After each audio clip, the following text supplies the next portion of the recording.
ఈ లోకమంతా శరీరాశ, నేత్రాశ, జీవపడము, దీన్ని ఏం చేయమన్నాడు?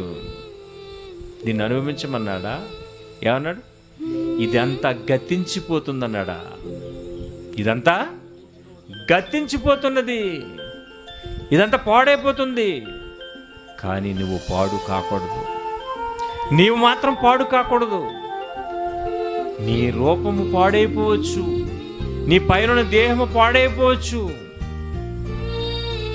వయసు పెరిగే కొలది నీ దేహము ఏమైపోతుంది? మారిపోవచ్చు. కానీ లోనున్నదే ఆత్మ, అది కాపాడబడాలి, అది కాపాడబడాలి. అందుకే అన్నాడు, ఈ లోకము కాదయ్యా నీకు, ఈ కొంచెం జీవితము కాదు, ఈ జీవితము కాదు. మరేంటి జీవితం? మరొక జీవితం అనేది ఉన్నది, మరొక జీవితం ఉన్నది. ఒకప్పుడు తండ్రి గర్భములో ఉన్న నిన్ను ఈ లోకానికి పంపించి తిరిగి రమ్మన్నాడు అంటే ఏ రూపం ఇస్తాడు నీకు?